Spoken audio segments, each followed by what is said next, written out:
अभी कुछ दिन पहले ना बादशाह ने एक ट्वीट किया जिसमें उन्होंने दुआ लिपा और साथ में हार्ट इमोजी डाला है, जिसकी वजह से फैंस काफ़ी ज़्यादा हैरान हो गए कि वाओ, दुआ लिपा के नाम का ट्वीट क्यों करेगा बादशाह। मे बी उसका कोई कलैब आ रहा है दुआ लिपा के साथ, क्योंकि दुआ लिपा के बादशाह से 6 टाइम ज़्यादा फॉलोअर्स हैं। वो बादशाह को क्या ही खास डालेगी, वो तो बादशाह के एग्जिस्टेंट को भी नहीं जानती होगी। लेकिन बादशाह ने ऐसा ट्वीट क्यों डाला, और जब बादशाह के फैंस ने इसके बारे में बादशाह से पूछा और are you making track with her भाई, तो उसने कहा I rather make babies with her bro. What the hell यार, अब कैसे किसी रैंडम फॉरेन सेलिब्रिटी के बारे में ऐसे लिख सकते हो I want to have babies with her. इसके बाद से बादशाह को काफ़ी ज़्यादा ट्रोलिंग फेस करनी पड़ी, और जो बनती भी थी। तो बादशाह को सबने कहा ये मिड लाइफ क्राइसिस में है, अंकल सटिया आ गया है, ये वो ऐसे कमेंट्स आए बादशाह को कि वैसा कैसे कर सकता है। You are 1 away from turning rapper into registered offenders. Chill Casanova, this is not confidence, it's a midlife crisis with Wi-Fi. From DJ वाले बाबू टू delusional uncle, कोई गरीब पाकिस्तानी नहीं है ब्रो वो जो सेट हो जाएगी। तो यहाँ पे is referring to Hania Aamir. That's sexual harassment. Do you even read what you tweet? Bollywood never fails to disgust you, this is not what I pay my internet bills for. तो बादशाह को इतनी ज़्यादा ऑडेस्टी है कि वो कुछ भी लिख सकते हैं सोचे समझे बगैर। लोगों ने इतने मीम्स बनाए इस पर, एआई जनरेटेड इमेजेस बनाई, और बादशाह फिर भी सबको लगा था कि शायद वो अपोलोजाइज़ कर लें कि उन्होंने क्या फजूल सी ट्वीट की है। लेकिन ट्वीट को अपोलोजाइज़ करने के बजाय उन्होंने खुद को ही डिफेंड कर लिया बहुत ज़्यादा, इससे भी वियर्ड स्टेटमेंट देकर। तो बादशाह की जितनी भी ट्रोलिंग हो वो कम है। अब कोई भी बादशाह को इतना ज़्यादा लाइक नहीं करा, स्पेशली जब से हनी सिंह का कम बैक हुआ है। बादशाह का करियर तो और भी ख़त्म हो गया है।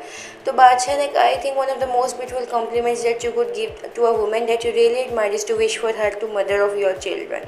मेरी सोच नहीं तुम्हारी सोच सामने आई है। गाइस इतना डिस्गस्टिंग उसने रिमार्क दिया है खुद को डिफेंड करने के लिए कि अगर तुम्हें कोई लड़की अच्छी लगती है, और आई थिंक ये मोस्ट ब्यूटीफुल कॉम्प्लीमेंट है कि तुम उसे अपने बच्चे की माँ बनाना चाहते हो। यार तुम पागल हो, अगली बंदी तुम्हें जानती भी नहीं, वो हेल्दी रिलेशनशिप में है, तुम कैसे उसे अपने बच्चे की माँ बना सकते हो यार। This is totally insane.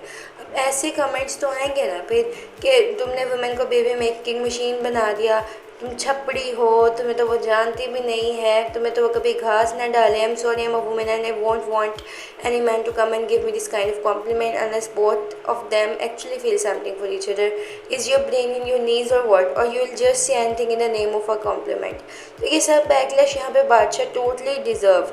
बादशाह की एक बेटी भी है, बादशाह की खुद की मैरिड लाइफ बुरी रही है, उनका डाइवोर्स हो गया था, और हमेशा वो कुछ ना कुछ करते रहते हैं, वुमेंस को हरास करते रहते हैं। कभी उनकी हानिया में किसी स्कैंडल्स आने लग जाते हैं, कुछ भी मतलब हाइप में रहने के लिए फजूल में दुआ लिपा की ऐसे पिक्चर और दुआ लिपा की स्टोरी पोस्ट करना, ये सब क्या था। आई थिंक ये जस्ट उनका एक पीआर स्टंट ही था कि वो ख़ुद को न्यूज़ में ला सके। मे बी बिकॉज अब वो इरेलीवेंट हो चुके हैं, क्योंकि इनकी सॉन्ग्स को ज़्यादा कोई सुनता नहीं है, ना कोई बादशाह कोई ज़्यादा घास डालता है। तो फिर उन्होंने ये लेम सा स्टेटमेंट दे दिया कि कॉम्प्लीमेंट्स है और मेरी सोच नहीं तुम्हारी सोच सामने आई है। शाबाश बादशाह, बैड बॉय शाह, यहाँ पे जो तुमने हरकत और स्टेटमेंट दी है ना वो तुम्हारे नाम से बिल्कुल मैच करती है।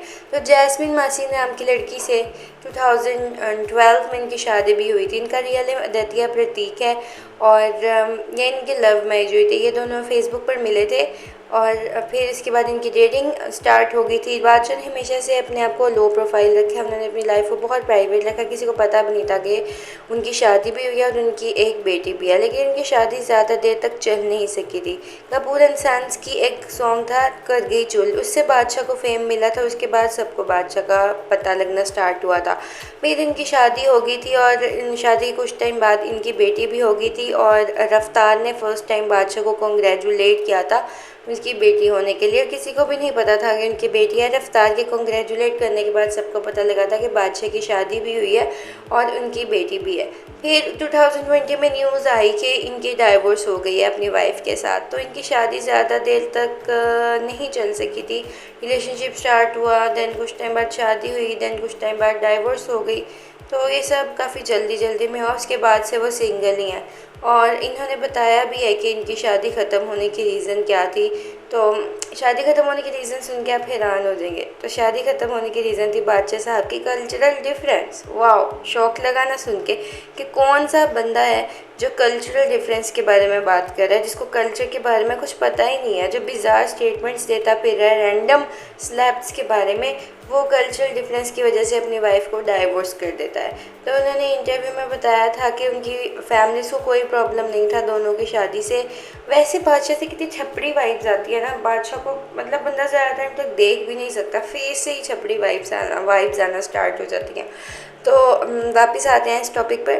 तो बादशाह ने बताया कि जो उनकी वाइफ थी वो ब्रॉटअप हुई थी और बर्थ हुई थी उसकी लंदन में, और वो खुद पंजाबी फैमिली से बिलोंग करता है। तो इनके दरमियान काफ़ी कल्चरल डिफरेंसेस थे। उसकी फैमिली को कोई प्रॉब्लम नहीं थी इसकी शादी से, लेकिन उन्होंने वार्न किया था कि शादी के कुछ टाइम बाद तुम दोनों में कल्चरल डिफरेंसेस आएंगे, और ऐसा ही हुआ और इन दोनों की डाइवोर्स होगी। फिर उसके बाद हनी सिंह भी आज तक बादशाह को बुरे वर्ड्स में याद करते हैं, और ये बादशाह की हिपोक्रेसी है कि पहले वो हनी सिंह के आगे पीछे फिरता रहता था, और जब उसे फेम मिल गया तो उसने फिर हनी सिंह के ही बारे में ही बुरा बोलना स्टार्ट कर दिया जब हनी सिंह मीडिया से आए थे।